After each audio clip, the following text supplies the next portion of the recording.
Yes, David, I understand. Is he stable? Ang boses ni Beatrice ay kasing lamig ng marmol na sahig ng mansyon. Walang bahid ng gulat. Walang bakas ng pag-aalala. Okay, handle the press. I'll handle the business arrangements here. Sa pagdinig nito, nabitawan ni Aling Rosa ang kutsarang pinapakintab niya. Gumawa ito ng matinis na kalansing nang bumagsak sa sahig ng kusina. Hindi na proseso ng isip niya ang mga salitang narinig. Tila nabingi ang kanyang mga tainga. At ang tanging naririnig na lang niya ay ang mabilis at malakas na pagkabog ng sarili niyang dibdib. Si Don Rafael, na aksidente. Ang lalaking tinuring niyang pamilya sa loob ng 20 taon. Ang taong nagligtas sa asawa niya noon, ang amo na may malaki silang utang na loob. Naramdaman ni Aling Rosa na umikot ang kanyang paningin. Napakapit siya sa gilid ng mesa. Nakita niya mula sa siwang ng pinto ang figura ni Beatrice na naglalakad palayo sa sala. Hawak pa rin ang telepono sa tainga. Nagbibigay ng mga utos na parang wala lang. Parang isang normal na araw lang sa opisina. Isang matinding kirot ang gumuhit sa puso ni Aling Rosa. Hindi ito ang reaksyon ng isang taong nagmamahal. Hindi ito ang reaksyon ng isang taong nangangambang mawalan. Diyos ko, Don Rafael, hikbi niyang pabulong. Hindi niya namalayan ang sarili. Ang mga paa niya ay kusa ng gumalaw. Mabilis, paakyat sa malawak na hagdanan. Nilagpasan niya ang mga mamahaling palamuti at mga larawang nakasabit sa dingding, mga bagay na wala ng halaga ngayon. Isa lang ang nasa isip niya, ang silid ni Don Rafael. Binuksan niya ang pinto.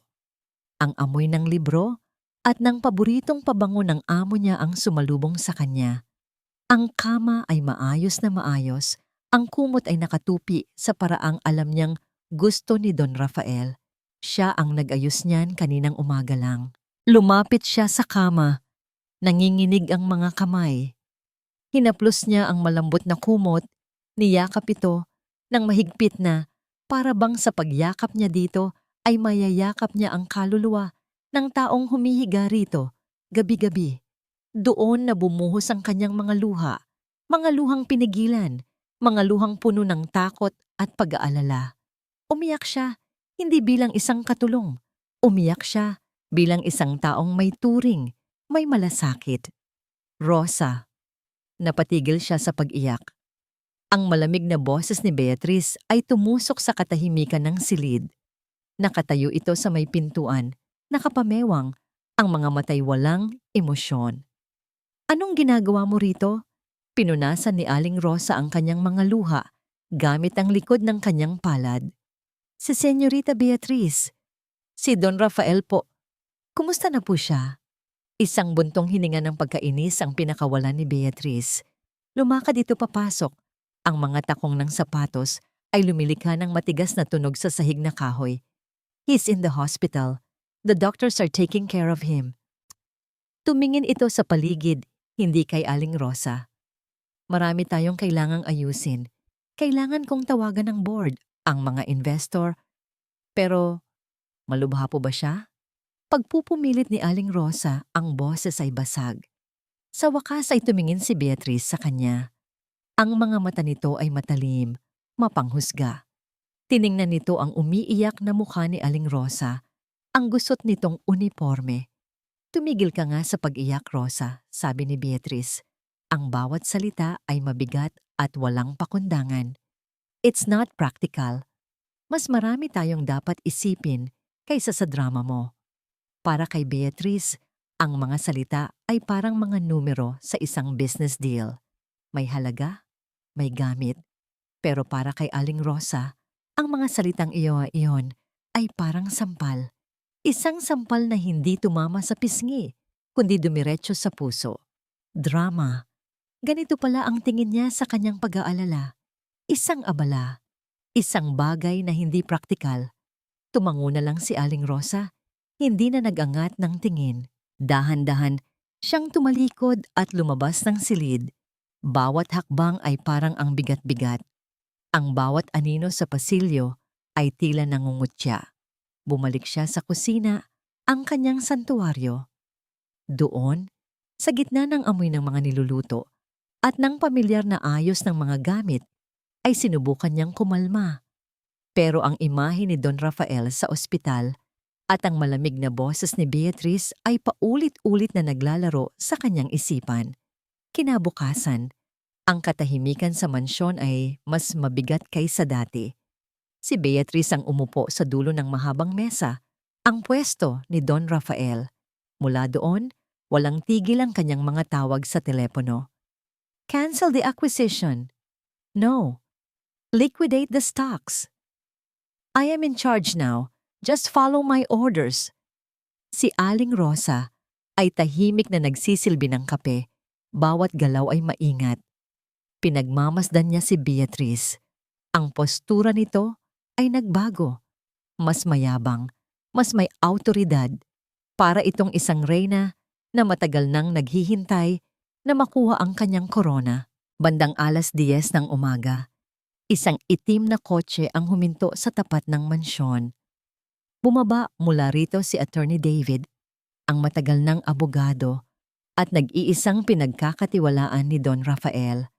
Pormal ang suot nito at seryoso ang mukha. Dala-dala ang isang leather briefcase.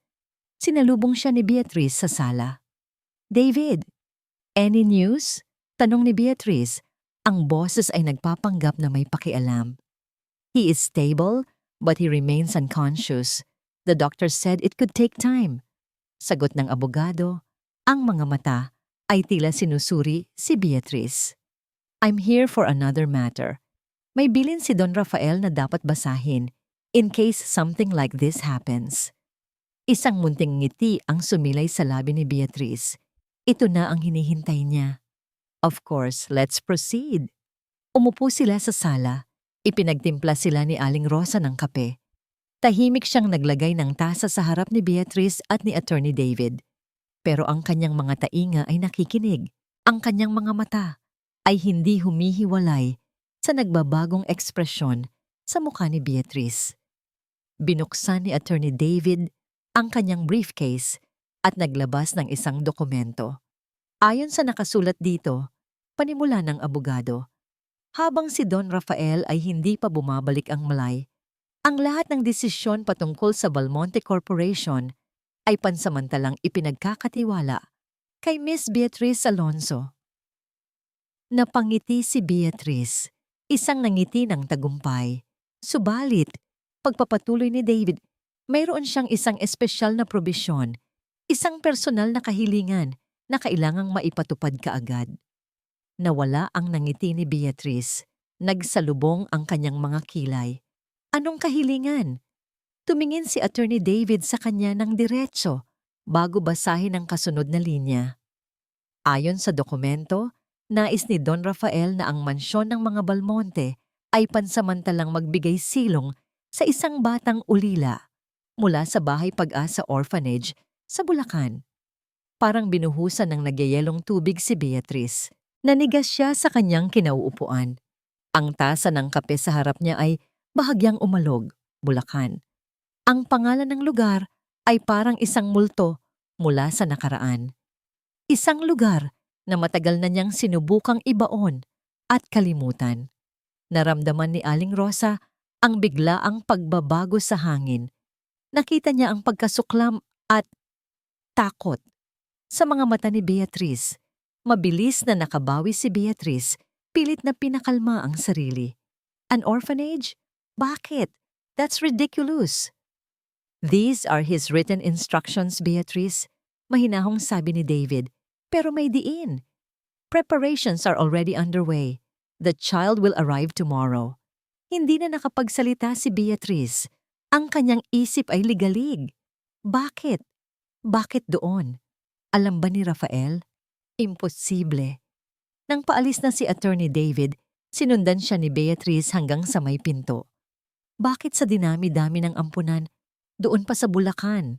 Tanong ni Beatrice. Ang boses ay mahina at puno ng pagbabanta. May alam ka ba dito, David? Huminto si Attorney David. Lumingon sa kanya. Ang mukha ay blanko. I just follow my client's instructions. Walang nagbago sa ekspresyon ni Attorney David. Tumango lang ito ng bahagya bago tuluyang tumalikod at naglakad patungo sa kanyang sasakyan. Naiwan si Beatrice na nakatayo sa may pinto, pinapanood ang pag-alis ng kotse hanggang sa mawala ito sa kanto. Nang mag-isa na lang siya, doon lumabas ang tunay na kulay ng kanyang mukha. Ang pagkukunwaring kalmado ay napalitan ng namumuong galit at takot. Ang kanyang mga kamay ay ikinuyom niya ng napakahigpit. Bulacan. Paulit-ulit na umalingaw-ngaw ang pangalan ng lugar sa kanyang isipan. Isang sumpa, isang bangungot na akala niya ay matagal na niyang nailibing sa nakaraan. Mula sa kusina, natanaw ni Aling Rosa ang lahat. Kitang-kita niya ang pagbabago sa anyo ni Beatrice. Hindi iyon pagkainis, hindi iyon pagkadismaya. Iyon ay purong takot. Isang takot na hindi niya maintindihan, pero sapat na para magtanim ng isang maliit na binhi ng pagdududa sa kanyang puso. Kinabukasan, isang puting van mula sa social services ang huminto sa tapat ng mansyon. Isang social worker ang bumaba, kasama ang isang batang babae na marahil ay nasa 7 o 8 taong gulang. Maliit ito para sa kanyang edad. May dalang isang lumang backpack at ang kanyang mga mata ay tila nakakita na ng higit pa sa dapat makita ng isang bata. Ito si Lila. Si Beatrice ang sumalubong sa kanila sa pinto, pero ang distansya ay halata. Hindi man lang itong ngumiti. Ikaw ba yung bata? Malamig niyang tanong. Tumango lang si Lila, napayakap sa binti ng social worker. Rosa! Sigaw ni Beatrice. Agad na lumapit si Aling Rosa mula sa loob. Nang makita niya ang bata, isang kakaibang damdamin ang kanyang naramdaman. Isang init, isang habag, isang bagay na hindi niya maipaliwanag. Dalhin mo siya sa guest room sa ibaba. Utos ni Beatrice, hindi man lang tumitingin kay Lila. Pakainin mo, huwag niyo akong iistorbohin. At tinalikuran na niya sila. Naiwan si Aling Rosa kasama ang bata at ang social worker. Pagkatapos ng ilang paalala, umalis na rin ang social worker. Ngayon, silang dalawa na lang ni Lila ang naiwan sa malawak na pasukan ng mansyon. Lumuhod si Aling Rosa para magpantay sila ng bata. Ngumiti siya ng buong puso. Halika Lila, ako si Aling Rosa. Nag-aalinlangan na tumingin ang bata sa kanya. Dahan-dahan, kinuha ni Lila ang kamay ni Aling Rosa at sa isang kilos na ikinagulat at halos ikinaluha ng matanda, idinikit ni Lila ang likod ng palad ni Aling Rosa sa kanyang noo. Mano po? Ang simpleng paggalang na yon ay tumago sa puso ni Aling Rosa. Isang bagay na matagal na niyang hindi naramdaman sa loob ng bahay na yon. Habang pinapakain niya si Lila sa kusina, hindi maalis ni Aling Rosa ang kanyang tingin sa bata. May kung anong pamilyar sa mga mata nito, sa paraan ng pagngiti nito. Pagkatapos kumain, sinabi ni Beatrice na palabasin muna si Lila sa hardin para hindi magulo dito sa loob. Mula sa bintana ng kusina, pinanood ni Aling Rosa si Lila. Tila ngayon lang nakakita ang bata ng ganoon kalawak na damuhan. Maingat itong humahakbang, hinahawakan ang mga bulaklak. Hinahabol ang isang paru-paro. Isang munting ngiti ang gumuhit sa labi ni Aling Rosa. Sa paghahabol sa paru-paro, hindi nakita ni Lila ang isang nakausling ugat ng puno. Natapilok siya at bahagyang bumagsak sa malambot na damo. Hindi siya umiyak. Agad siyang tumayo at pinagpaga ng kanyang damit. Ngunit sa kanyang pagbagsak, may isang bagay na lumabas mula sa loob ng kanyang damit at ngayon ay nakasabit sa labas, isang kwintas. Isang simpleng sinulid na may nakasabit na maliit na piraso ng kahoy. Napatigil sa paghinga si Aling Rosa. Nanlaki ang kanyang mga mata. Sinubukan niyang aninagin itong mabuti mula sa bintana. At kahit malayo, malinaw na malinaw sa kanya ang nakaukit sa maliit na piraso ng kahoy na yon. Isang salita. Puso. Nabitawan ni Aling Rosa ang basahang hawak niya. Napakapit siya sa lababo Ang mga tuhod niya ay biglang nanlambot. Ang tibok ng kanyang puso ay umaling-awngaw sa kanyang mga tainga. Mas malakas pa sa anumang ingay sa loob ng mansyon. Hindi, hindi maari. Pumikit siya ng mariin at sa isang iglap, ang kusinang pinagtatrabahuhan niya sa loob ng 20 taon ay naglaho. Napalitan ito ng amoy ng gamot at Lysol. Ang liwanag ng araw ay napalitan ng madilim na ilaw ng isang lumang ospital sa probinsya. Muli niyang naramdaman ang pagod at sakit pagkatapos niyang isilang ang kanyang nag-iisang anak. Ang kanyang munting anghel, naalala niya ang kaligayahan ng unang beses niyang mahawakan ito. Ang maliliit nitong mga daliri. Ang amoy nitong parang bagong bukas na bulaklak. Naalala niya ang kwintas. Gawa sa kamay, bawat ukit ay puno ng pangarap. Ipinangako niya sa kanyang sarili na yun ang magiging unang regalo niya sa kanyang anak. Isang simbolo ng kanyang pagmamahal. Isang puso para sa kanyang puso. Dahan-dahan niyang isinuot iyon sa leeg ng kanyang sanggol. Ilang sandali bago ang kaguluhan. Isang sigaw. Sunog! May sunog sa kabilang building. Ang pagtakbo ng mga nurse. Ang pagpanik ng mga pasyente. Isang batang-batang nurse na may mga matang mapangarapin at tila nagmamadali ang kumuha sa kanyang sanggol. Para sa kaligtasan niya, ma'am, sabi nito, at nawala na sa gitna ng usok at pagkakagulo. Iyon na ang huling beses na nakita niyang buhay ang kanyang anak. Pagkatapos ng ilang oras, isang doktor ang lumapit sa kanya. Ang mukha ay puno ng awa. Mahina raw ang puso ng sanggol. Hindi kinaya ang stress. Hindi na raw ito humihinga. Ang mundo ni Aling Rosa ay gumuho sa araw na yon. Ang puso na inukit niya sa kwintas ay naging simbolo ng pusong nawasak sa kanyang dibdib.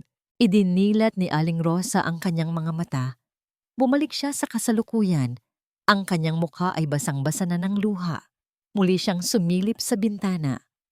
Si Lila. Nakatayo pa rin sa hardin, inaayos ang kwintas na muling ipinasok sa loob ng kanyang damit. Ang ospital na yon ay sa Bulacan. Ang batang nurse na yon. Ang mukha nito, kahit malabo sa kanyang alaala, ay may isang katangiang hindi niya makalimutan. Ang ambisyon sa mga mata nito, mga matang katulad ng mga mata ni Beatrice ngayon. Diyos ko, posible ba ito? Halos hindi na marinig na bulong niya sa hangin. Kinagabihan, hindi mapakali si Aling Rosa. Naghintay siya hanggang ang buong mansyon ay nabalot na sa katahimikan. Naghintay siya hanggang masiguro niyang mahimbing na ang tulog ni Beatrice sa master's bedroom at si Laila ay payapa na sa guest room. Dahan-dahan, pumasok siya sa kanyang maliit na silid sa likod ng kusina. Mula sa ilalim ng kanyang kama, hinila niya palabas ang isang lumang baul na gawa sa kahoy. Nanginginig ang kanyang mga kamay habang binubuksan niya ito. Ito ang nag-iingat ng lahat ng alaala niya sa buhay na lumipas. Mga sulat mula sa kanyang yumaong asawa, ang luma nilang wedding picture, at isang maliit na sobre. Kinuha niya ang sobre. Sa loob nito ay ang nag-iisang larawan ng kanyang anak. Malabo. Kinuha gamit ang isang lumang kamera. Pero sa larawang iyon, kitang-kita niya ang kanyang sarili na hawak ang munting sanggol. At sa leeg nito, nakasabit ang kwintas. Ang kwintas na may ukit na puso. Inilapit niya ang larawan sa liwanag ng maliit na lampara. Ikinumpara niya ito sa imahe na nakita niya kay Lila kaninang hapon. Walang duda. Iisa lang sila. Isang hikbi ang kumawala sa kanyang lalamunan. Isang hikbing pinaghalong sakit, galit, at isang maliit, nakakatakot na butil ng pag-asa. Hindi ito aksidente. Hindi ito nagkataon lang. Naintindihan niya na ngayon kung bakit natakot si Beatrice nang marinig ang pangalan ng Bulacan. Kailangan niyang gumawa ng paraan. Ngunit sino ang lalapitan niya? Sino ang maniniwala sa isang katulong na tulad niya laban sa isang makapangyarihang babae na tulad ni Beatrice? Isa lang ang pangalan na pumasok sa kanyang isip, ang taong nagdala kay Lila dito. Kinuha ni Aling Rosa ang isang lumang dikipad na telepono mula sa kanyang aparador. Lumabas siya at pumunta sa pinakamadilim na sulok ng hardin.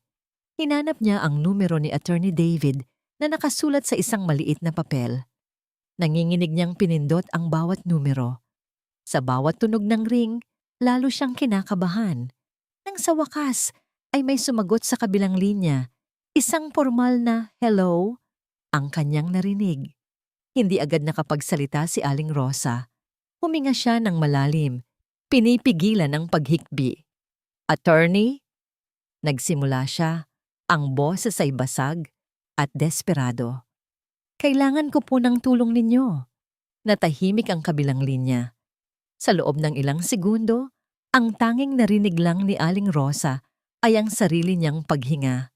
Akala niya ay ibababa na ang tawag. Rosa, nagsalita si Attorney David. Ang boses ay kalmado, pero may bigla ang bigat. Nasaan ka? Ligtas ka bang kausap ngayon? Nasa hardin po, Attorney. Tulog na po silang lahat. Makinig ka, sabi ng abogado. Ang boses ay mas bumaba pa. Huwag kang magsasabi ng kahit ano pa sa telepono. Magkita tayo bukas. Alam mo ba yung karinderya malapit sa palengke ng San Juan? Yung may pangalan na Tita Lornas? Opo, Attorney. 9:00 ng umaga. Magdahilan kang mamamalengke ka. Huwag kang magpapahalata, Rosa. Maliwanag? Opo. Maraming salamat po. Pagkababa ng telepono, niyakap ni Aling Rosa ang sarili. Sa gitna ng malamig na gabi, isang maliit na apoy ng pag-asa ang nagsimulang mag-alab sa kanyang dibdib. Kinabukasan, ginawa ni Aling Rosa ang lahat para maging normal ang bawat kilos niya. Naghanda siya ng almusal, naglinis ng bahay, lahat habang pinagmamasdan siya ng mga matang mapanuri ni Beatrice. Mamamalengke lang po ako, senyorita. Paalam niya. Tinaasan lang siya ng kilay ni Beatrice. Bilisan mo. At huwag kang bibili ng kung ano-anong walang kwenta. We need to be practical with our expenses now. Tumango lang si Aling Rosa at umalis, dala ang bayong. Pero sa halip na dumiretso sa palengke, lumiko siya sa isang maliit na eskinita kung saan nandoon ang karinderya ni Tita Lorna. Nakaupo na sa isang sulok si Attorney David, nakasuot ng simpleng polo shirt at sombrero para hindi makilala. Mayroon lang isang tasa ng kape sa kanyang harap. Naupo si Aling Rosa, nanginginig pa rin. Rosa, ano ang nangyari? Tanong agad ni David. Walang sinayang na sandali si Aling Rosa. Inilabas niya ang sobrang may lamang lumang litrato. Ikinuwento niya ang lahat. Ang kwintas, ang ospital sa Bulacan, ang batang nurse, ang sunog, ang sinabi ng doktor na patay na ang kanyang anak. Habang nagsasalita siya, ang mga luha ay muling dumaloy sa kanyang mga pisngi, pero ang kanyang boses ay hindi nabasag. Puno na ito ng determinasyon. Tahimik na nakinig si Attorney David. Kinuha niya ang litrato, tinitigan itong mabuti. Ang kanyang mukha ay seryoso. Bawat salita ni Aling Rosa ay tila isang piraso ng puzzle na unti-unti niyang binubuo sa kanyang isipan. Kaya pala, naisip ng abogado, kaya pala Bulacan ang pinili ni Don Rafael. May hinala na siya. Nang matapos magsalita si Aling Rosa, ibinalik ni David ang litrato. Tumingin siya nang diretso sa mga mata ng matanda. Naniniwala ako sa iyo, Rosa? Ang 4 na salitang iyon ay sapat na para gumaan ang pakiramdam ni Aling Rosa. Sa unang pagkakataon sa loob ng maraming taon, naramdaman niyang hindi siya nag-iisa. Pero kailangan nating mag-ingat, pagpapatuloy ni David. Si Beatrice ay mapanganib, lalo na ngayon. Huwag mo siyang hahayaang makahalata na may alam ka. Huwag mo siyang kokomprontahin. May kinuha si David mula sa kanyang bulsa. Isang maliit na paper bag. Inilagay niya ito sa ibabaw ng mesa. Sa loob niyan ay isang simpleng telepono at charger. May isang numero lang na nakasave dyan. Ang numero ko.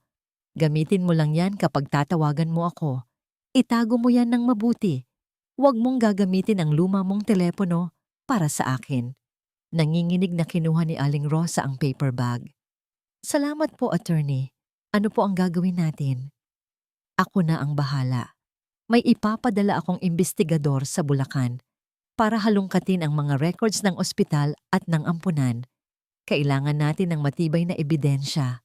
Sa ngayon, ang trabaho mo ay ang pinakamahirap sa lahat. Ano po iyon? Ang magpanggap na wala kang alam. Protektahan mo si Lila. At mag-ingat ka, Rosa. Doblehin mo ang pag-iingat mo. Pagbalik sa mansyon, ibang Aling Rosa na ang pumasok. Nakayuko pa rin siya. Magalang pa rin. Pero sa loob-loob niya, may nagbago na. Ang takot ay napalitan ng tapang. Ang pagiging maamo ay napalitan ng pagiging mapagmatyag. Kinahapunan, habang naglilinis siya, pumasok siya sa opisina ni Don Rafael. Ang silid ay tila malungkot. Naghahanap sa may-ari nito. Hinaplos ni Aling Rosa ang paboritong silya ng amo. Kaunting tiis na lang po, sir. Bulong niya. Anong binubulong-bulong mo dyan? Napalingon si Aling Rosa. Nakatayo si Beatrice sa may pinto. Nakataas ang kilay. Wala po, senyorita. Nililinis ko lang po ang alikabok. Lumapit si Beatrice. Ang mga mata ay parang sa isang ahas na nagmamasid. Huwag mong masyadong linisin, sabi nito. May halong pangungutya sa boses. Baka masanay ka na wala na siya. Hindi sumagot si Aling Rosa. Ngunit sa pagkakataong ito, hindi niya ibinaba ang kanyang tingin. Tinitigan niya si Beatrice ng diretso sa mata. Sa unang pagkakataon, hindi takot ang nakita ni Beatrice sa mga mata ni Rosa, kundi isang nag-aapoy na determinasyon. Hindi nagustuhan ni Beatrice ang nakita niya. Sa isang iglap, ang maamong tupa na sanay siyang utos-utusan ay tila nagkaroon ng mga pangil. Ngunit mabilis niyang iwinaksi ang isiping iyon. Pagod lang yan. O baka nababaliw na sa pag-aalala sa matandang yon, isip niya. Tinaasan niya lang ng kilay si Aling Rosa bago tumalikod at naglakad palayo. Gawin mo ang trabaho mo. Iyon lang, pero sapat na para maramdaman ni Aling Rosa na nagsimula na ang isang digmaang walang salitaan sa loob ng mansyon. Lumipas ang mga araw. Ang tensyon sa pagitan ng dalawang babae ay parang kuryenteng gumagapang sa hangin. Si Beatrice ay naging mas strikto, mas mapanuri. Bawat galaw ni Aling Rosa ay binabantayan niya. Si Aling Rosa naman ay naging mas tahimik, mas maingat. Pero ang kanyang mga mata ay laging bukas, nagmamasid, naghihintay. Sa gitna ng lahat ng ito, si Lila ang naging liwanag ni Aling Rosa. Ang dating malungkot na bata ay unti-unti nang nagkakaroon ng sigla. Ang mansyon na dati parang mausoleo ay napupuno na ng kanyang munting halakhak habang naglalaro sa hardin. Isang hapon, habang naglalaro sila ng taguan, nadapa si Lila at nagasgasan ang kanyang tuhod. Hindi ito malala, pero sapat na para umiyak ang bata. Agad siyang dinaluhan ni Aling Rosa. Shh! Tahan na, anak! Tahan na! Sabi niya habang marahang nililinis ang sugat. Ginamot niya ito ng buong pag-iingat. Hinipan-hipan para mawala ang hapdi. Nang tumahana, sa pag-iyak si Lila, tumingala ito kay Aling Rosa. Ang mga mata ay bilog at puno ng pasasalamat. Niyakap niya ng mahigpit ang matanda. Salamat po, Nanay Rosa. Ang dalawang salitang iyon ay parang musikang matagal nang hindi naririnig ni Aling Rosa. Nanay. Isang salitang ipinagkait sa kanya ng tadhana. Niyakap niya pabalik si Lila at sa pagkakataong yon, hindi na niya napigilan ang mga luha. Ngunit hindi na ito luha ng pighati. Ito ay luha ng purong pagmamahal. Hindi nila alam. Mula sa bintana sa ikalawang palapag, nakita ni Beatrice ang lahat.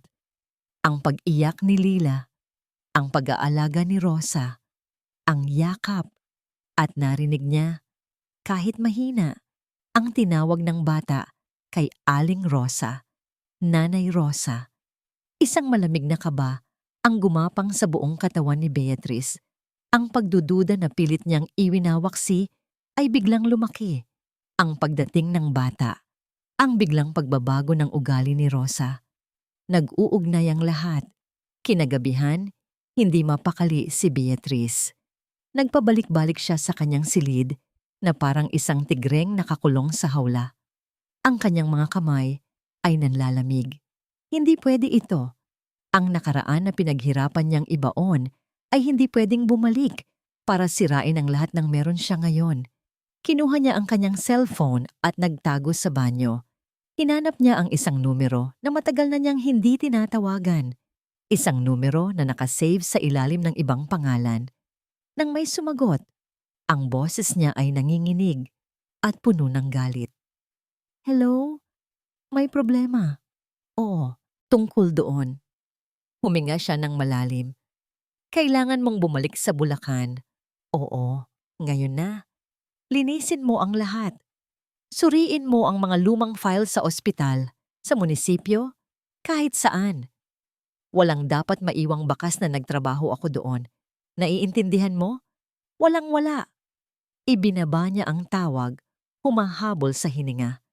Sumandal siya sa malamig na pader, ang puso niya'y dumadagundong. Samamantala, sa guest room sa ibaba, nilalagnat si Lila. Hating gabi na, pero hindi umalis si Aling Rosa sa tabi ng bata. Nilalagyan niya ito ng basang bimpo sa noo. Habang pinagmamasdan niya ang payapang mukha ni Lila, isang lumang awit ang kusang lumabas sa kanyang mga labi. Isang oyayi, ang oyayi na dapat sana ay para sa kanyang anak. Kinanta niya ito ng pabulong.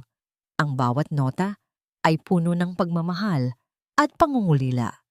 Sa kalagitnaan ng kanyang pag-awit, naramdaman niyang nag-vibrate ang teleponong bigay ni David mula sa kanyang bulsa. Dahan-dahan siyang tumayo, sinigurong hindi magigising si Lila at lumabas papunta sa madilim na kusina para sagutin ito. Hello, attorney? Rosa, sabi ni David sa kabilang linya. Ang boses ay seryoso at apurado. May nahanap kami. Napatigil sa paghinga si Aling Rosa. Isang dating komadrona, kasamahan ng doktor na nagsabing pumanaw na ang anak mo. Nagbuntong hininga ang abogado. Pero may problema. Natatakot siyang magsalita.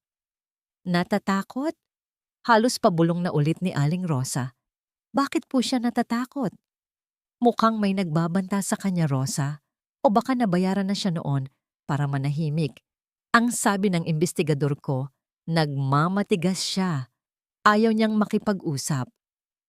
Isang alon ng pagkadismaya ang bumalot kay Aling Rosa. Napakalapit na sana nila. Paano po yan, attorney? Siya na lang po ba ang pag-asa natin? Natahimik sandali si David sa kabilang linya, tila nag-iisip. Meron pa sigurong isang paraan, pero delikado. Kahit ano po, attorney. Gagawin ko po ang lahat. Baka kung ikaw mismo ang kakausap sa kanya, Rosa. Dahan-dahang sabi ni David. Kung makikita ka niya, kung maririnig niya ang kwento mula mismo sa isang ina, baka sakaling lumambot ang puso niya, baka manaig ang kanyang konsensya. Hindi nagdalawang isip si Aling Rosa. Gagawin ko po.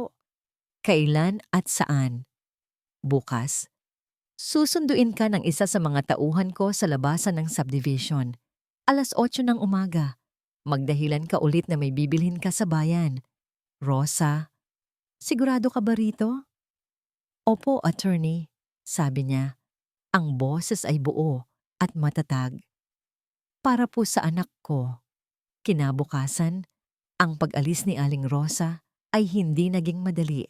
Si Lila ay masama pa rin ang pakiramdam. Ayaw bumitaw sa kanya. Nanay Rosa, huwag ka na po umalis, sabi ng bata. Ang mga mata ay nagmamakaawa. Dinurog niyon ang puso ni Aling Rosa. Hinaplos niya ang buhok ng bata. Sandali lang ako, anak. Pangako, babalik din agad si nanay. Napansin ni Beatrice ang eksenang yon. Isang ngangisi ang sumilay sa kanyang mga labi. Galing talaga umarte ng matandang to. Isip niya, akala mo tunay na ina. Hindi niya alam na ang taong ipinadala niya sa Bulacan kagabi ay nag-iwan ng mensahe. "Ma'am, malinis na po." Pero may nagtatanong-tanong daw tungkol sa isang dating komadrona. Ang balitang iyon, kasama pa ng biglaang pag-alis ni Aling Rosa, ay nagbigay kay Beatrice ng masamang kutob. Sumakay si Aling Rosa sa isang kotseng naghihintay sa kanya sa labas. Dinala siya nito sa isang maliit na bahay sa isang liblib na barangay sa Rizal. Doon, sa isang simpleng silya, naghihintay ang isang matandang babae. Ang kanyang mukha ay puno ng mga linya ng pag-aalala. Ito ang komadrona, si Nanay Elena. Kasama nila ang isang tauhan ni David para siguraduhin ang kanilang kaligtasan. Sa simula, ayaw talagang magsalita ni Nanay Elena. Nakayuko lang ito. "Wala akong alam. Matagal na yon. Limot ko na." Hindi siya pinilit ni Aling Rosa. Sa halip, umupo siya sa tapat nito at dahan-dahan, inilabas ang litrato mula sa kanyang bulsa. "Ito po ang anak ko," sabi niya. Ang boses ay malumanay, pero puno ng sakit. Ikinuwento niya ang kanyang mga pangarap para sa bata. Ikinuwento niya kung paano niya ginawa ang kwintas na puso habang iniisip ang magiging kinabukasan nito. Ikinuwento niya ang 7 taon ng pagluluksa, 7 taon ng paniniwala na ang puso ng kanyang anak ay nasa langit na. Hanggang sa dumating po siya, sabi ni Aling Rosa, at ipinakita niya ang isang bagong litrato ni Lila na kinunan niya gamit ang teleponong bigay ni David. Isang larawan ni Lila na nakangiti habang natutulog. Ang pangalan niya po ay Lila. Siya po ang batang sinabi ninyong hindi na humihinga. Pero eto po siya, Nanay Elena. Buhay na buhay. Tumingin si Nanay Elena sa litrato ni Lila. At pagkatapos ay sa umiiyak na mukha ni Aling Rosa. Ang pagmamatigas sa kanyang mukha ay unti-unting natunaw. Ang kanyang mga labi ay nagsimulang manginig. Hinawakan niya ang kamay ni Aling Rosa. "Patawarin mo ako, anak," sabi ng matandang komadrona. Ang mga luha ay nagsimula na ring mamuo sa kanyang mga mata. "Patawarin mo ako. Ang utos sa amin, ang utos sa amin ay ilayo ang bata." Binayaran kami ng nurse na yon, isang batang nurse na gustong-gustong makaalis sa kahirapan. Ang pangalan niya, Beatrice Alonso. Sa wakas, ang kumpirmasyon, niyakap ni Aling Rosa si Nanay Elena. Ang tagpong iyon ay puno ng luha, pagsisisi, at kapatawaran. Ngunit ang hindi nila alam, sa di kalayuan, isang kotse ang nakaparada. Sa loob nito, isang lalaki ang may hawak na telepono at kinukuhanan sila ng litrato. Ang taong inutusan ni Beatrice. Pagbalik ni Aling Rosa sa mansyon, sinalubong siya ng isang nakakakilabot na katahimikan. Nakaupo si Beatrice sa sala, naghihintay. Nakakuyom ang mga kamay nito sa kanyang kandungan. Nang makita niya si Aling Rosa, dahan-ahan siyang tumayo. "Saan ka galing, Rosa?" tanong ni Beatrice. Ang boses ay kalmado sa paraang nakakatakot. Namili lang po ng gamot para kay Lila." Naglakad si Beatrice palapit sa kanya. Dahan-dahan, bawat hakbang ay may bigat. Huminto ito sa mismong tapat ni Aling Rosa. "Namili ng gamot?" Ulit ni Beatrice, isang mapanuyang namangiti ang gumuhit sa kanyang mga labi. "O baka naman, namasyal ka pa yata habang naghihingalo ang amo mo?" Ang hangin sa pagitan nilang dalawa ay biglang bumigat. Pinanatili ni Aling Rosa ang kanyang tindig. Nawala na ang panginginig, nawala na ang takot. Ang pumalit dito ay isang malamig na kalma. "Bumili po ako ng gamot para kay Lila, senyorita." Ulit niya, ang boses ay pantay at walang bahid ng pag-aalinlangan. At dumaan na rin po sa simbahan para ipagdasal si Sir Rafael. Isang tawa, isang tuyo, at walang kagalak-galak na tawa ang kumawala kay Beatrice. "Simbahan? Talaga lang ha?" Kinuha niya ang kanyang mamahaling cellphone mula sa bulsa. May pinindot siya at pagkatapos ay itinapat niya ang screen nito sa mismong mukha ni Aling Rosa. "Ganito na ba ang hitsura ng simbahan ngayon, Rosa?" Nasa screen ang isang litrato. Malabo, kinunan mula sa malayo, pero walang duda. Siya iyon at si Nanay Elena na magkaharap sa labas ng maliit na bahay. Ang puso ni Aling Rosa ay tila hininto sa pagtibok. Paano? Sinusundan niya ako. Ang lahat ng bilin ni David ay biglang nag-echo sa kanyang isipan. Magpanggap na wala kang alam. Huminga siya ng malalim. Tumingin siya kay Beatrice. Ang kanyang muka ay nagpapakita ng pagkalito at pagkatapos ay pagtataka. Sino po yan? Tanong niya. Itinuturo ang matanda sa litrato. Oo, siya po. Nagsalubong ang kilay ni Beatrice. Hindi ito ang reaksyong inaasahan niya. Inaasahan niya ang pagtanggi, ang pag-iyak, ang pagmamakaawa. Dahil po hindi bumababa ang lagnat ni Lila, paliwanag ni Aling Rosa, ang bawat salita ay maingat na pinipili. May nagsabi po sa akin na may magaling na manggagamot sa lugar na yan. Isang albularyo po. Desperado na po ako, senyorita. Sinubukan ko lang po ang lahat para sa bata. Natigilan si Beatrice. Isang albularyo? Ang dahilan ay napaka-probinsyano, napaka-simple, pero napakahirap pa sinungalingan. Kung itatanggi niya ito, siya ang lalabas na masama. Isang among walang puso na pinagkakaitan ng lunas ang isang batang may sakit. Albularyo? Ulit ni Beatrice, puno ng pang-aalipusta. Sa panahon ngayon, don't be ridiculous, Rosa. Nagsasayang ka lang ng oras at pera. Pera ko naman po ang ginastos ko, senyorita. Mahinang sagot ni Aling Rosa. Doon naubos ang pasensya ni Beatrice. Ang kanyang plano na takutin at pasukuin si Aling Rosa ay nabigo. Ang kanyang kalmadong maskara ay nagsimulang mag-crack. Alam mo, sabi niya, ang boses ay bumaba at naging puno ng pagbabanta. Baka hindi maganda ang impluensya mo sa bata. Sa lahat ng kabaliwan mo, baka nahahawa na siya. Lumapit pa siya ng kaunti. Ang mga mata ay nanlilisik. Baka mas mabuti pang ibalik na lang siya sa ampunan. Kung saan siya nararapat. Where she belongs. Yun na. Ang pinakamasakit na salitang maaari niyang bitawan. Hindi iyon banta sa trabaho ni Aling Rosa. Banta iyon sa buhay ni Lila. Hindi sumigaw si Aling Rosa. Hindi siya umiyak. Sa halip, isang bagay ang nag-iba sa kanyang mga mata. Ang init ng pagmamahal ng isang ina ay biglang naging nagyayelong galit. Huwag po ninyong idamay ang bata, senyorita. Sabi niya, ang boses ay mahina, pero matigas na parang bakal.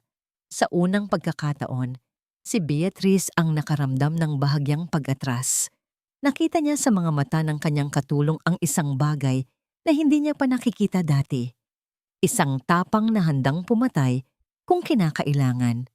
Tumalikod si Beatrice nang walang imik at mabilis na umakyat sa hagdanan.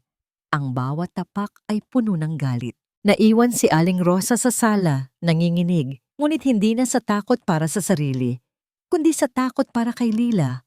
Sa kanyang silid, hindi mapakali si Beatrice. Ang plano niya ay gumuho. Ang imbestigador na inutusan niya ay hindi nakahanap ng records, pero nalaman niyang may komadrona. Ang pagharap niya kay Rosa ay isang pagkakamali. Ang dating maamong tupa ay isa na palang lobo. Hindi na to pwede, bulong niya sa sarili habang naglalakad pabalik-balik. Hindi na pwedeng ipagkatiwala sa iba. Napatingin siya sa bintana, sa direksyon ng Bulacan. Kung gusto mong maging malinis ang isang bagay, sabi niya sa kawalan, kailangan mong gawin yon gamit ang sarili mong mga kamay. Dumiretso siya sa kanyang aparador, kumuha ng isang itim na jacket at isang malaking bag. Kinuha niya ang susi ng kanyang kotse. Hating gabi, ang buong mansyon ay tahimik. Ngunit sa kadiliman, isang anino ang dahan-dahang gumapang palabas patungo sa garahe. Isang anino na may isang layunin lang. Ang tuluyang ibaon ang nakaraan. Kahit sino pa ang kailangan niyang isama sa hukay. Ang lamig ng gabi ay bumalot sa lumang ospital sa Bulacan. Matagal na itong hindi ginagamit, isa na lang anino ng nakaraan, at ang tanging nagbabantay dito ay isang matandang security guard na mas madalas pang tulog kaysa gising. Ito ang perpektong lugar para sa isang lihim. Maingat na ipinarada ni Beatrice ang kanyang mamahaling kotse sa isang madilim na eskinita, malayo sa ospital. Nagsuot siya ng itim na hoodie at gloves. Ang kanyang itsura ay malayo sa eleganteng senyorita na kilala sa Maynila. Ngayong gabi, siya ay isang magnanakaw. Isang magnanakaw ng katotohanan. Madali niyang naakyat ang mababang bakod sa likuran. Ang kalawang sa mga rehas ay kumapit sa kanyang damit. Ang bawat tunog, ang paghampas ng sanga ng puno sa bubong, ang huni ng kuliglig, ay nagpapakaba sa kanya. Nasaan na ba yon? Bulong niya sa sarili habang ginagamit ang flashlight ng kanyang cellphone para hanapin ang daan patungo sa record section. Ang amoy sa loob ay pinaghalong alikabok, amag, at mga gamot na matagal nang expired. Ang sahig ay puno ng mga nagkalat na papel at mga sirang gamit. Ayon sa kanyang source, dito pa rin nakatago ang mga dead files, mga dokumentong napakatagal na para ilagay sa computer. Sa wakas, nakita niya ang isang pinto na may kupas na karatulang archives. Kinabig niya ito, nakalock. Pero si Beatrice ay handa. Mula sa kanyang bag, kumuha siya ng isang maliit na crowbar. Sa ilang malalakas na tulak, bumigay ang lumang pinto. Sa loob, libu-libong mga folder ang nakasalansan sa mga naglalakihang estante na kinakalawang na. Ito ay isang libingan ng mga kwento, isang gubat ng mga papel. Alonzo! Alonzo! Bulong niya habang mabilis na binabasa ang mga label. Pawis na siya, hindi dahil sa init, kundi dahil sa takot. Kailangan niyang mahanap ang logbook ng mga nurse mula sa taong yon, ang ebidensya na nagtrabaho siya dito. Samantala, sa isang apartment sa Maynila, nakatutok si Attorney David sa screen ng kanyang laptop. Attorney, pumasok na po siya, sabi ng boses mula sa isang maliit na earpiece. Ang lalaking nagmamaneho para kay Aling Rosa kahapon, na isa palang private investigator ni David, ay nakatago sa dilim, hindi kalayuan sa ospital. Pagkatapos ng paghaharap ni na Beatrice at Aling Rosa, agad na tinawagan ni Rosa si David para ibalita ang tungkol sa litrato. Agad na naintindihan ng abogado. Ang ibig sabihin nito, desperado na si Beatrice, at ang isang taong desperado ay gumagawa ng mga pagkakamali. Huwag kang lalapit, utos ni David. Bantayan mo lang ang labas. The cameras are rolling. Bago pa man ang lahat ng ito, nang unang marinig ni David ang tungkol sa ospital sa Bulacan, ipinag-utos na niya ang isang bagay, ang palihim na paglalagay ng maliliit na motion-activated night vision security cameras sa loob ng archive section. Isang hinala, isang long shot. Ngunit ngayong gabi, ang hinalang iyon ay nagbunga. Sa kanyang laptop, malinaw na malinaw kay David ang bawat galaw ni Beatrice. Kitang-kita niya ang pagkasira nito sa pinto. Ang desperasyon sa mukha nito habang naghahanap. Sa loob ng archives, sa wakas ay natagpuan ni Beatrice ang isang malaki at makapal na logbook. Nursing staff, 90. Nanginginig niyang binuklat ito at naroon, sa ilalim ng listahan ng mga student nurses, ang kanyang pangalan, Beatrice Alonzo. Sa tabi nito ang pangalan ng head nurse na naka-duty noon at sa kabilang pahina, sa listahan ng mga pasyente sa maternity ward, Rosa Santiago, ang dalawang pangalan, nasa iisang dokumento, ang koneksyon. Isang ngiti ng tagumpay at kabaliwan ang sumilay sa mukha ni Beatrice. Kinuha niya ang isang lighter mula sa kanyang bulsa. Ngunit bago niya ito sinindihan, sa isang hindi maipaliwanag na dahilan, muli niyang tinitigan ang pahina. Para bang gusto niyang namnamin ang sandaling iyon, ang sandali, bago niya tuluyang burahin ang kanyang nakaraan. Ang ginawa niyang iyon, ang kanyang pinakamalaking pagkakamali. Itinapat niya ang logbook sa liwanag ng kanyang flashlight. Ang kamera sa itaas, na nakatago sa gitna ng mga agyo, ay nakakuha ng isang perpektong malinaw na close-up shot ng buong pahina. Ang pangalan niya, ang pangalan ni Aling Rosa, ang petsa, lahat. "Paalam, Beatrice ng kahapon," sabi niya, at sinindihan niya ang laylayan ng pahina. Pinanood niyang mag-apoy ang papel, unti-unting tinutupok ang kanyang pangalan. Nang sigurado na siyang abo na ang lahat, mabilis siyang tumalikod at tumakbo palabas ng ospital. Hindi niya alam na ang ebidensyang sinunog niya ay ligtas nang nakatago sa hard drive ni Attorney David. Pagbalik ni Beatrice sa mansyon bago mag-umaga, pakiramdam niya ay nabunutan siya ng tinik. Pakiramdam niya ay nanalo na siya.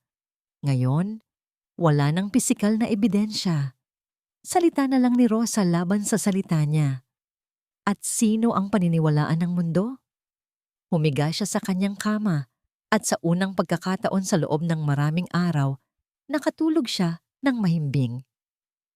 Kinabukasan, habang nag-aalmusal, natanggap niya ang isang text message, isang unknown number. Ang laman ng text ay isang litrato, isang malinaw na screenshot mula sa isang video. Ang kanyang mukha na naiilawan ng apo o makihimukoy mula sa nasusunog na logbook at sa ilalim ng litrato, isang maikling mensahe.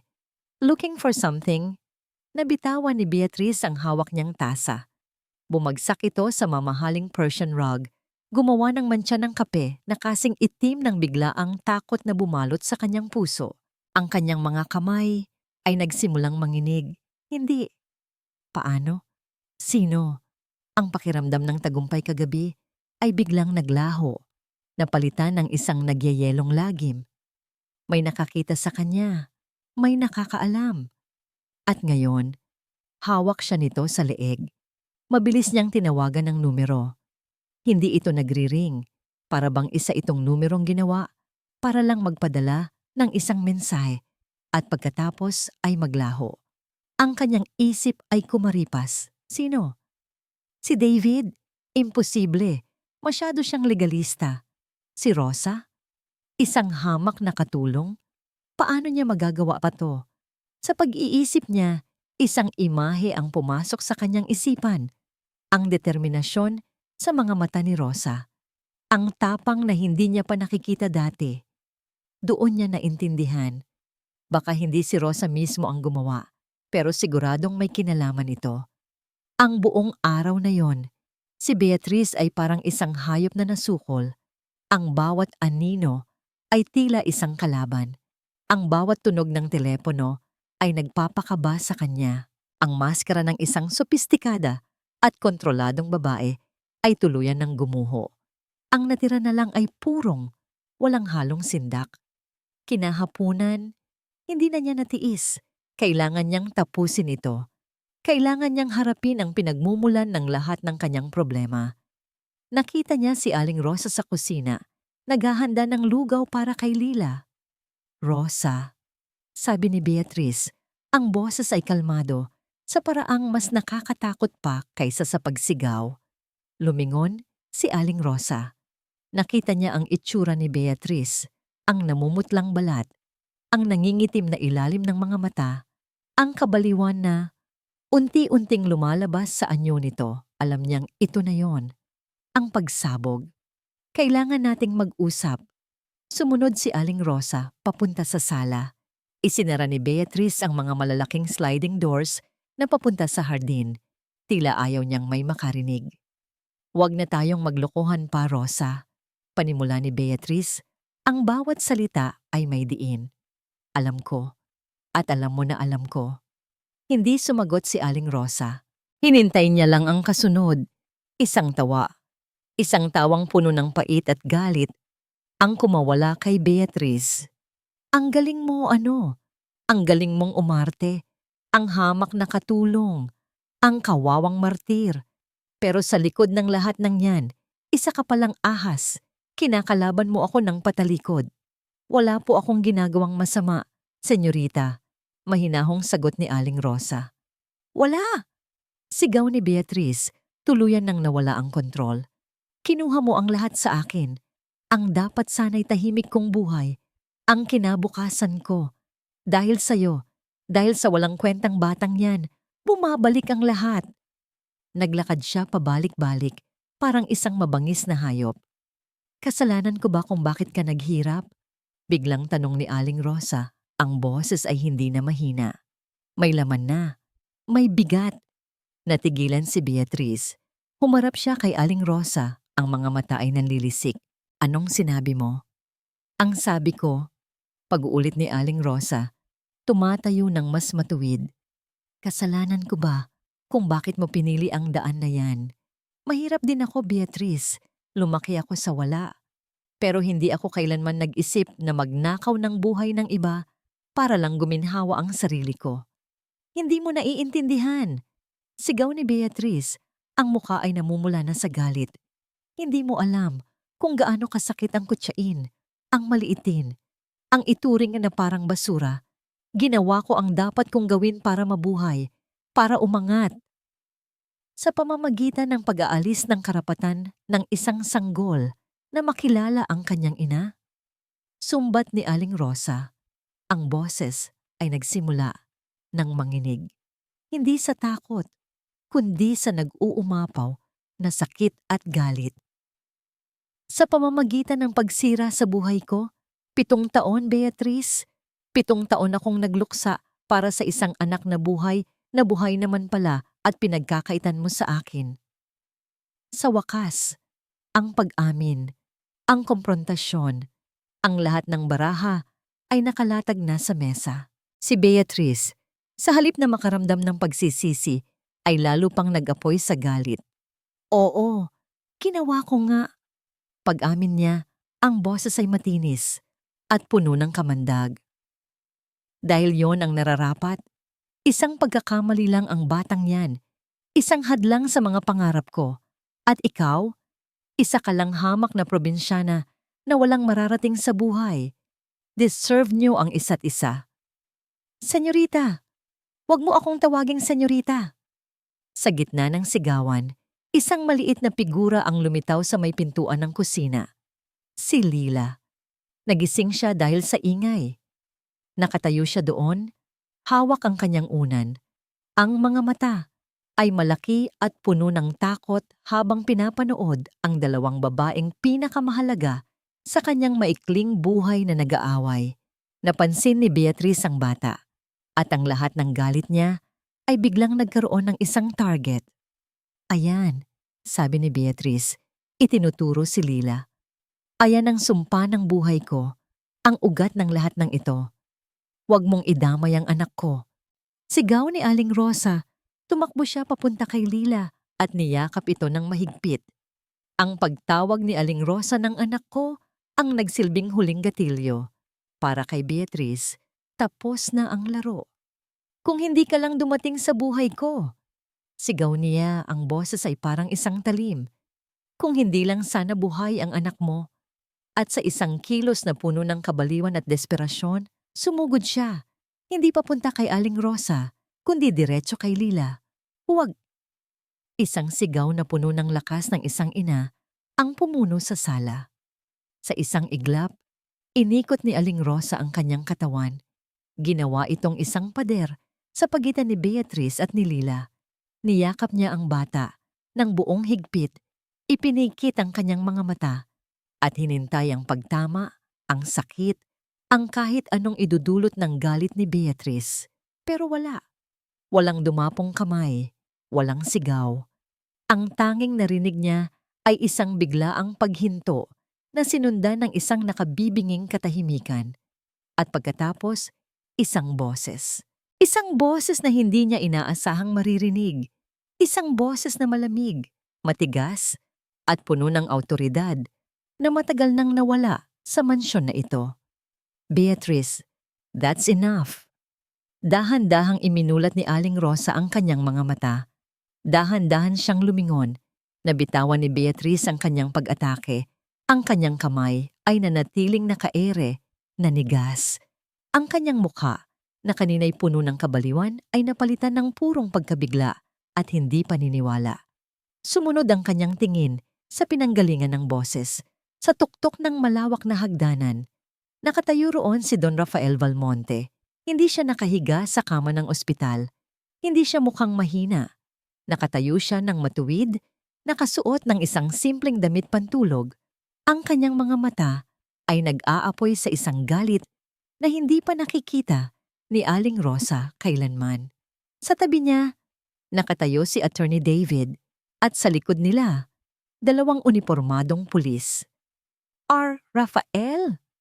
Utal ni Beatrice, ang boses ay parang hangin na lang na lumabas. Pero, paano? Hindi siya sinagot ni Don Rafael.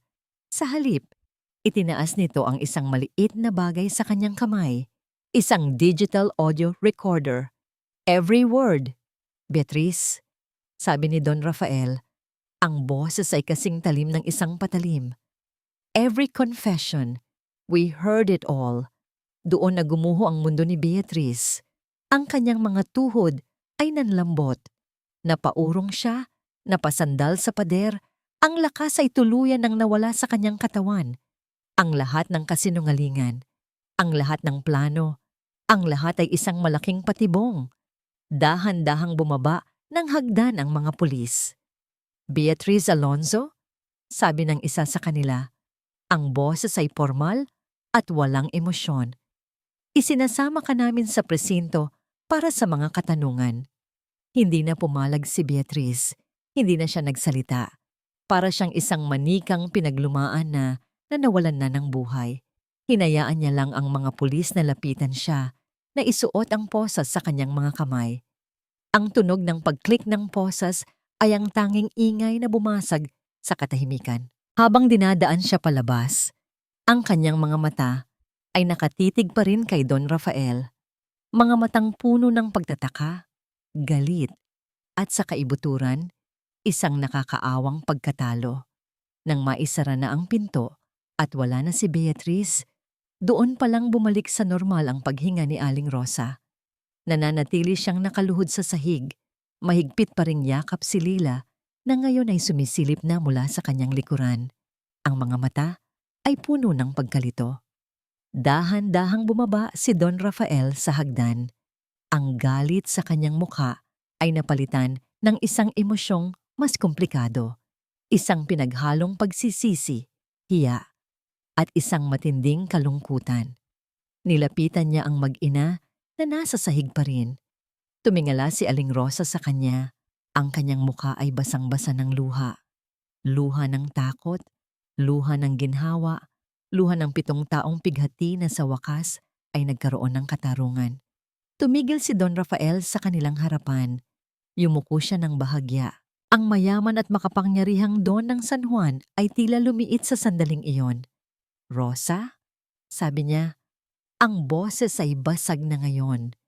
Puno ng pagsisisi. Patawad. Walang salitang lumabas mula kay Aling Rosa. Tanging isang hikbi lang. Sa gitna ng mabigat na katahimikan, isang maliit na kamay ang dahan-dahang lumabas mula sa pagkakayakap ni Aling Rosa. Ang kamay ni Lila, nanginginig, nag-aalinlangan, pero dahan-dahan itong inilahad.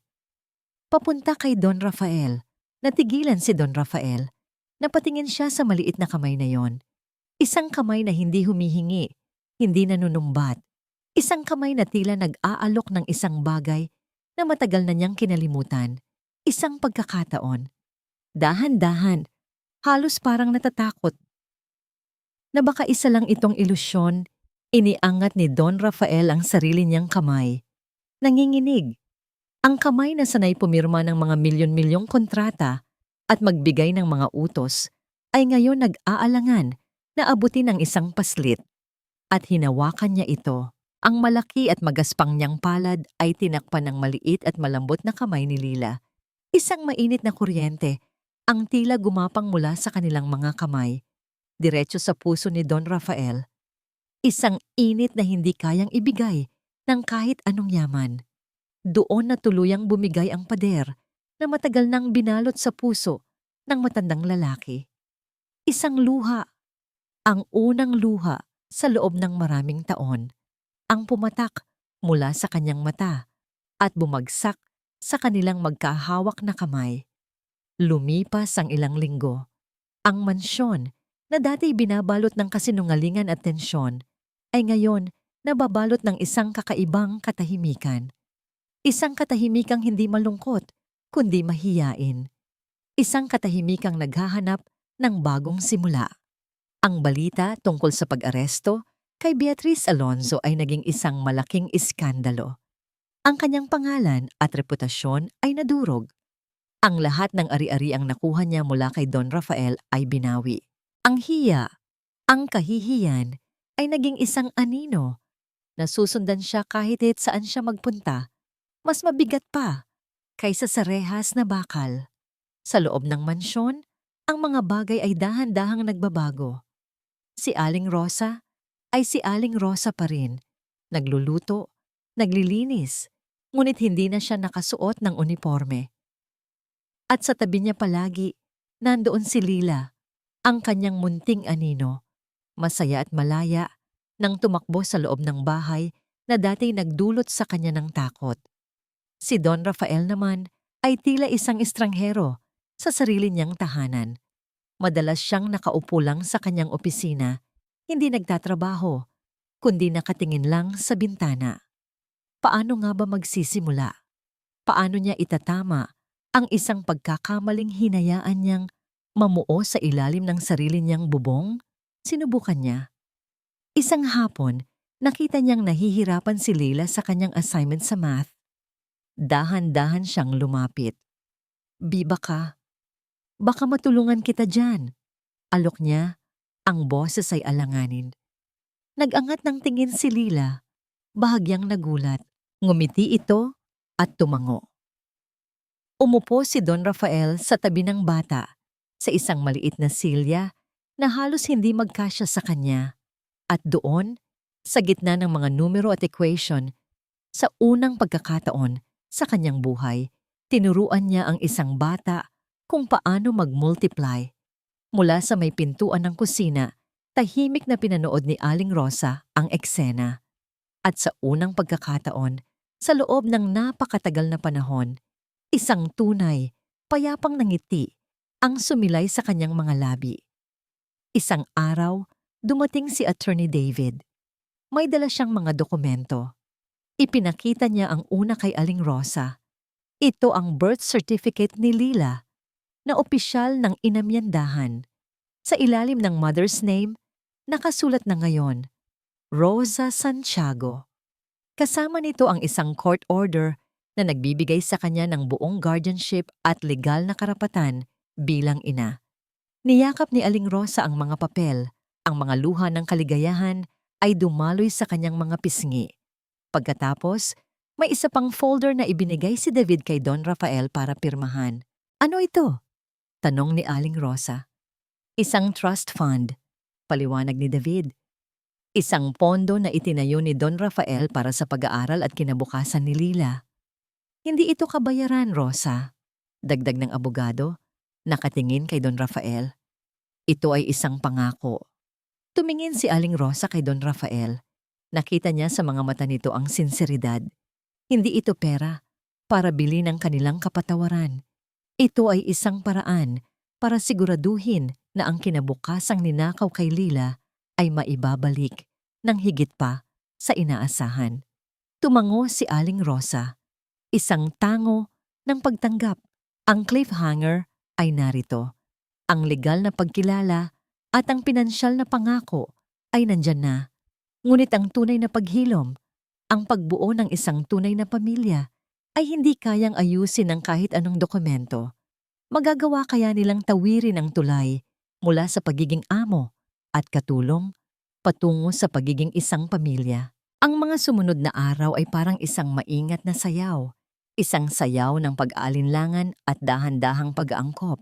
Ang mga pader sa pagitan nila, ang pagiging amo, ang pagiging katulong, ay hindi basta-basta gumuho. Ngunit unti-unti, nagkaroon ito ng mga bitak. Isang linggo ng umaga, sikat ng araw ang gumising sa mansyon. Pumasok si Don Rafael sa kusina, naghahanap ng kape. Ngunit natigilan siya sa kanyang nakita. Nandoon si Aling Rosa, naghahanda ng almusal. Ngunit sa unang pagkakataon, sa loob ng 20 taon, hindi siya nakasuot ng kanyang uniforme. Suot niya ay isang simpleng bestida, isang duster na pambahay. Ang maliit na pagbabagong yon ay sumisigaw ng isang bagong katotohanan. Ako na sana dyan, Rosa, sabi ni Don Rafael. Hindi alam kung saan ilulugar ang sarili. Lumingon si Aling Rosa at ngumiti. Ayos lang po. Sanay na po ako. Tulungan na kita, sabi niya. Mas isang desisyon kaysa isang alok. Kinuha niya ang kanin at nagsimulang magsangag. Naging katahimikan, isang katahimikang hindi na gaanong mahiyain, kundi puno ng hindi masabing pag-unawa. Pumasok si Lila sa kusina. Kinukusot pa ang mga mata. Good morning po, Nanay. Good morning po, Lolo. Bigla siyang napatigil. Ang titulong lolo ay kusa na lang lumabas sa kanyang bibig. Natigilan si Don Rafael sa paghahalo ng kanin. Lolo? Ngumiti si Lila. Tumango siya. Isang nangiti ang sumilay sa labi ni Don Rafael. Isang ngingiting umabot hanggang sa kanyang mga mata. Good morning, Apo. Nagpatuloy sila sa paghahanda ng almusal, silang tatlo. Si Don Rafael, na medyo sunog ang pagkasangag sa kanin. Si Lila na naglalagay ng mga plato sa mesa. At si Aling Rosa na pinapanood sila, ang puso ay puno ng kagalakan na matagal niyang inakalang hindi na niya muling mararamdaman. At sa unang pagkakataon, ang malawak na kusina ng mansyon ay napuno ng tunog ng tawanan. Isang tunay at masayang tawanan. Habang kumakain sila, may kinuha si Lila mula sa kanyang bulsa. Isang papel na nakatupi. Para po sa inyo, sabi niya, at inilatag ito sa mesa. Isa itong drawing, simple, gawa ng isang bata. 3 figura na magkakahawak kamay sa harap ng isang malaking bahay. Isang maliit na babae sa gitna, isang babae sa isang tabi, at isang matangkad na lalaki sa kabila. Sa ilalim nito, nakasulat sa hindi perpektong letra, ang aking pamilya. Napatingin si Don Rafael sa drawing at pagkatapos ay kay Aling Rosa. Nakita niya ang luhang namumuo sa mga mata nito. Naramdaman din niya ang pag-init ng sarili niyang mga mata. Huminga siya ng malalim. Tinatago ang biglaang pagragasa ng damdamin. May naisip ako, sabi niya. Binabago ang usapan, ngunit ang boses ay bahagyang nanginginig. Ang bahay Pag-asa sa Bulacan, gusto kong ipa-renovate. Gusto kong gawing isang tunay na tahanan para sa mga bata. Gagamitin natin ang pera, ang maruming pera ni Beatrice, para gumawa ng isang bagay na malinis. Tumingin siya kay Aling Rosa, tila humihingi ng pahintulot. Tinitigan siya ni Aling Rosa. Hindi na bilang isang katulong na tumitingin sa kanyang amo, kundi bilang isang kapantay, isang kasama sa bagong pamilyang ito, isang ngiti, isang nangiting puno ng pagtanggap at pag-asa ang sumilay sa kanyang mga labi. Magandang ideya yan, sabi niya. Rafael. Ang pangalan, walang Don, walang Sir. Sa isang salita lang na yon, ang huling pader sa pagitan nila ay tuluyan ng gumuho. Ang salitang Rafael ay nanatili sa hangin. Simple, ngunit makapangyarihan. Ito ang naging hudyat. Hindi na sila amo at katulong na nakatira sa iisang bubong. Hindi na sila 2 taong pinagtagpo ng isang trahedya. Sila ay isang pamilya na dahan-dahang natututong buuin ang mga nawasak na piraso ng kanilang mga puso. Lumipas ang 1 taon. Ang dating malungkot at malamig na mansyon ng mga Valmonte ay isa ng tahanan. Ang mga kurtina ay laging bukas. Hinahayaang pumasok ang sikat ng araw. Ang hardin ay puno na ngayon ng mga laruan ni Lila at ng mga tanim na gulay ni Aling Rosa.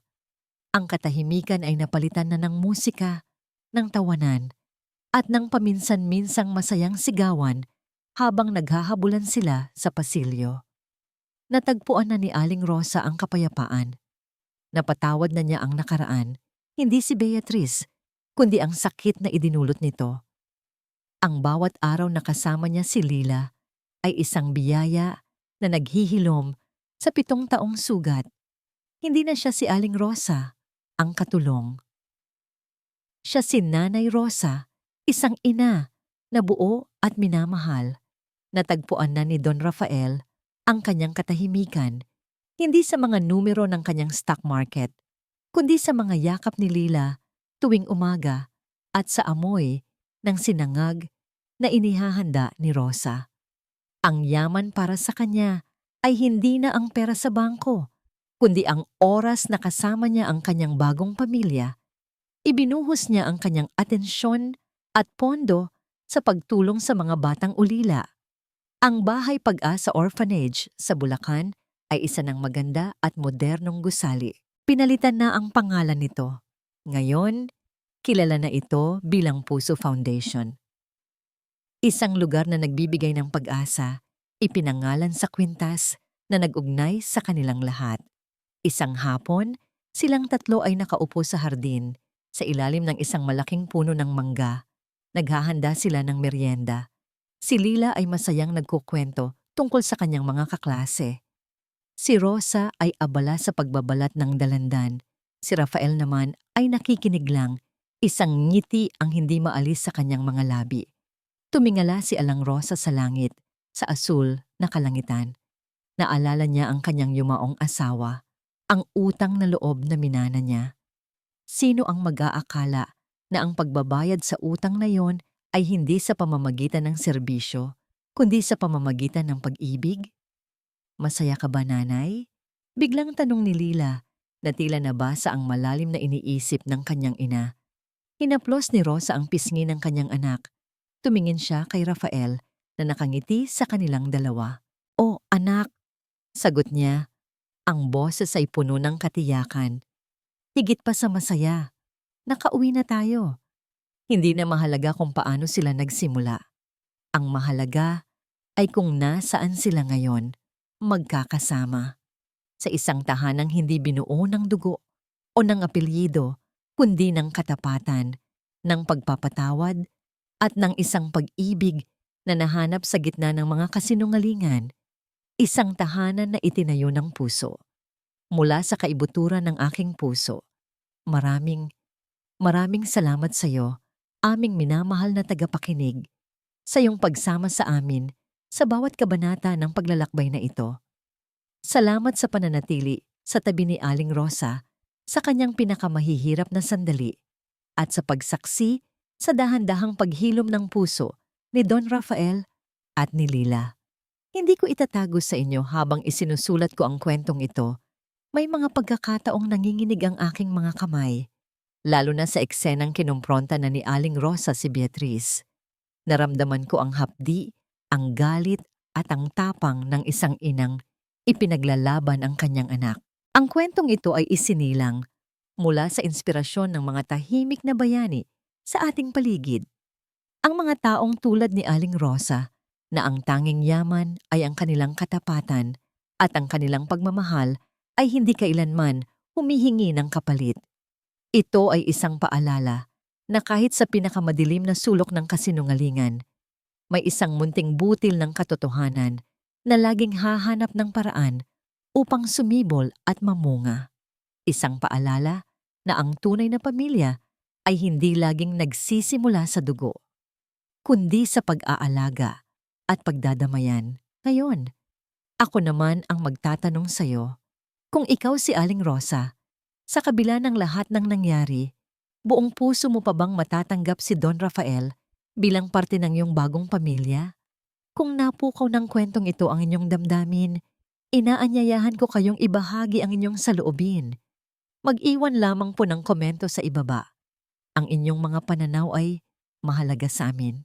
At kung nagustuhan ninyo ang aming handog, sana po ay pindutin ninyo ang like button at ibahagi ang kwentong ito sa inyong mga kaibigan at kapamilya. Muli, ako ang inyong lingkod. Nagpapasalamat sa inyong walang sawang pagsubaybay. Hanggang sa muli nating pagkikita sa susunod na kabanata ng buhay dito lang sa Kwentong Puso. Ang Kwintas na Puso, ang inyong lingkod Clara.